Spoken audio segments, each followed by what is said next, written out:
Hello and नमस्ते दोस्तों, आप सबका स्वागत है मेरे इंग्लिश लर्निंग चैनल विनी बस में। जैसा कि मैंने अपने पिछले वीडियो में वादा किया था, हम इस वीडियो से अपने फ्रेजल वर्ब्स की सीरीज़ को शुरू करने वाले हैं, वो भी दो बहुत इम्पॉर्टेंट शब्दों के साथ, जो कि हैं गिव एंड टेक। इस वीडियो के अंत तक आप इन दो शब्दों से जुड़े फ्रेजल वर्ब्स को अपनी रोज़मर्रा की भाषा में अच्छी तरह से इस्तेमाल कर पाएंगे। तो शुरुआत करते हैं गिव से। पहला है गिव अवे, जिसका मतलब है किसी को कुछ चीज़ मुफ्त में दे देना या उपहार के तौर पे दे देना। For example, I usually give away my old clothes to the needy, माने कि मैं अपने पुराने कपड़े अक्सर ज़रूरतमंद लोगों को मुफ्त में दे देती हूँ।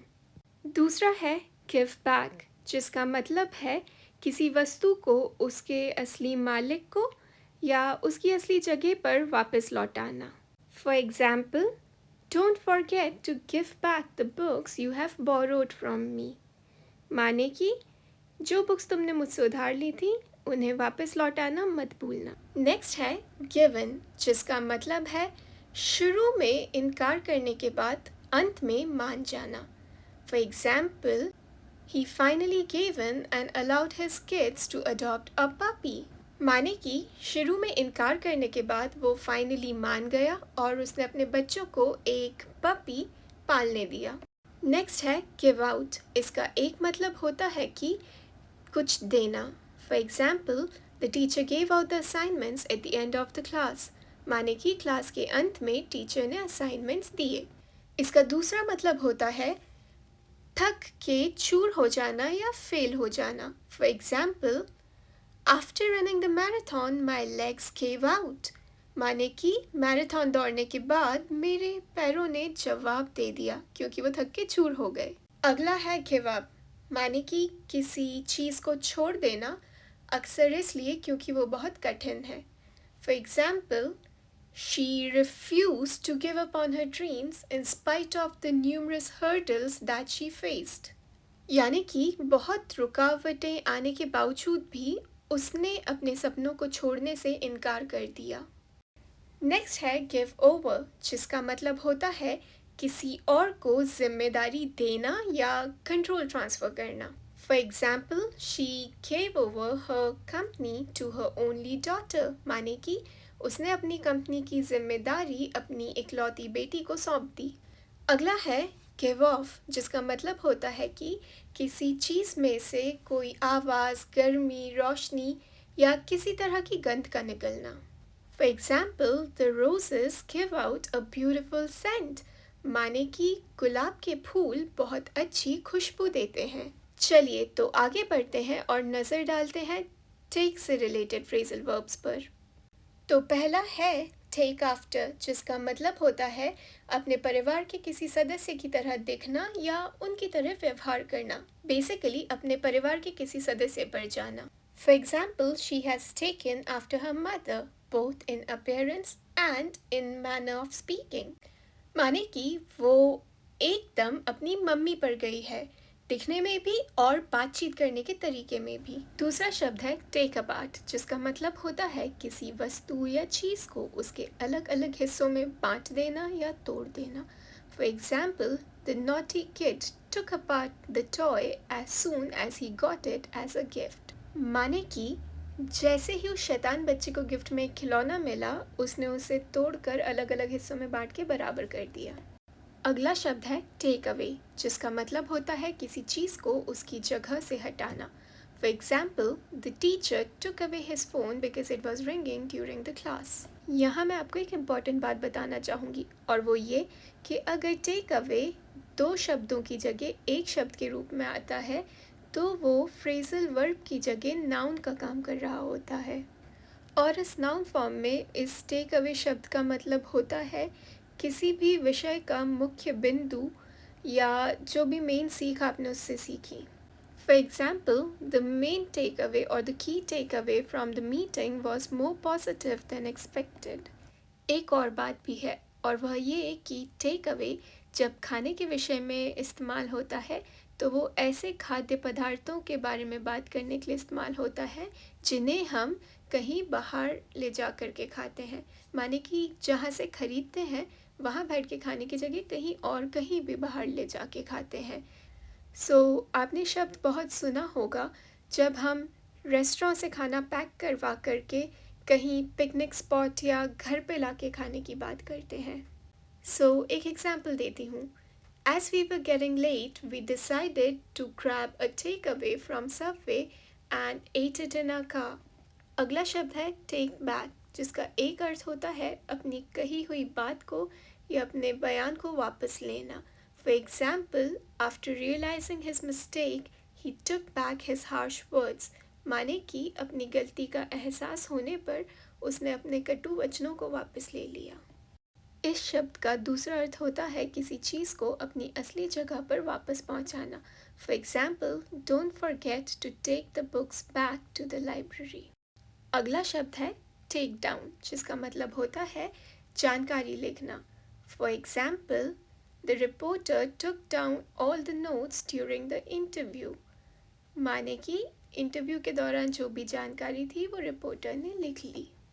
टेक डाउन का दूसरा मतलब होता है कुछ चीज़ को गिराना या डिसमेंटल कर देना। For example, they decided to take down the set after the shooting was over. यानी कि उन्होंने फैसला लिया कि शूटिंग ख़त्म होने के बाद जो सेट है उसको गिरा देंगे। अगला शब्द है टेक इन, जिसका मतलब होता है किसी जानकारी को पूर्ण तरह से ग्रहण कर लेना या समा लेना। For example, It was a lot of information to take in at once. इस शब्द का एक और मतलब भी होता है और वो होता है किसी के धोखे में या बातों में आ जाना। For example, she was taken in by his lies. अगला शब्द है take off. Take off का मतलब होता है उड़ान भरना। For example, the aircrafts usually take off on time. माने aircrafts usually समय पे उड़ान भर लेते हैं। इसका दूसरा अर्थ है सांकेतिक तौर पर किसी चीज़ का तेज़ी से सफल होना। For example, her business really took off once her product was featured on TV. यानी कि एक बार उसका प्रोडक्ट जो टीवी पर फीचर हुआ यानी टीवी पर आया, उसके बाद उसके बिजनेस ने काफ़ी तेज़ी पकड़ ली। इस शब्द का तीसरा मीनिंग होता है उतारना, खास करके कपड़े उतारना। For example, Salman Khan is quite famous for taking off his t-shirt in all his movies. अगला शब्द है take on, यानी कि जिम्मेदारी ग्रहण करना। For example, she effectively took on the responsibilities of her younger sibling. माने कि उसने अपने छोटे भाई बहनों की जिम्मेदारी अच्छे से उठाई। अगला शब्द है take out, जिसका मतलब होता है किसी चीज़ को किसी जगह से निकालना। For example, don't forget to take out the trash before you go to bed tonight. यानी कि आज सोने जाने के पहले कचरा बाहर निकालना या हटाना मत भूलना। इस शब्द का दूसरा मीनिंग होता है लोन लेना। For example, he took out a loan to buy his new car. माने कि उसने अपनी नई कार लेने के लिए लोन लिया। इस शब्द का तीसरा मतलब होता है किसी को डेट पे ले जाना या कहीं बाहर ले जाना। For example, Don't be sad. I'll take you out tonight. यानी कि दुखी मत हो, आज रात में तुम्हें बाहर ले जाऊंगी। अगला शब्द है take over, यानी कि किसी चीज़ पर कंट्रोल करना या नियंत्रण करना। For example, the tech giant has decided to take over several small startups this year. और लास्ट शब्द है take up, जिसका मतलब होता है कोई नया शौक पालना या नया चैलेंज लेना। For example, he has taken up gardening to relax on the weekends. इस शब्द का दूसरा मीनिंग होता है कहीं कोई जगह लेना, किसी का ध्यान लेना या समय लेना। For example, I don't want to take up any more of your time. यानी कि मैं अब आपका और समय नहीं लेना चाहती। और इसलिए अब हम इस वीडियो को जल्दी से एक छोटी सी एक्सरसाइज के साथ, एक प्रैक्टिस सेशन के साथ ख़त्म करते हैं। तो क्विज में करना ये है कि मैं आपको एक सिचुएशन डिस्क्राइब करूँगी और आपको ये डिसाइड करना है कि उस सिचुएशन में कौन सा फ्रेजल वर्ब सबसे अच्छे से फिट होता है। इस एक्सरसाइज से हमने जो आज सीखा है वो आप और अच्छे से समझ पाएंगे और उस नॉलेज को अप्लाई भी कर पाएंगे। तो शुरू करते हैं। The first scenario is, Minnie is cleaning her room and decides to remove all the old posters from her walls. Which phrasal verb fits best? A. Take down, B. Give back, C. Take out, D. Give up. The answer is take down. Minnie is cleaning her room and decides to take down all the old posters from her walls. The next one is Maria realized that the gossip she heard was not true, so she wants to retract her earlier statements. Which phrasal verb should she use? A. Take after, B. Take back, C. Give over, D. Give up. Answer is take back. Maria realized that the gossip she heard was not true, so she wants to take back her earlier statements. The next one is after a long day of walking around the city, Lisa's legs stopped functioning due to exhaustion. Which phrasal verb describes this situation? A. Give out, B. Take in, C. Give up, D. Take over. The answer is give out. After a long day of walking around the city, Lisa's legs gave out. The next one is Sunny is starting a new hobby that involves building model airplanes. Which phrasal verb fits this situation? A. Take up, B. Give off, C. Take apart, D. Give over. The answer is take up. Sunny is taking up a new hobby that involves building model airplanes. The next one is Abhi is organizing a surprise party for his wife, but his father accidentally lets the secret slip to her. Which phrasal verb fits best? A. Take over, B. Give away, C. Take down, D. Give in. The answer is give away. Abhi is organizing a surprise party for his wife, but his father accidentally gives it away to her. तो आपके कितने जवाब सही निकले?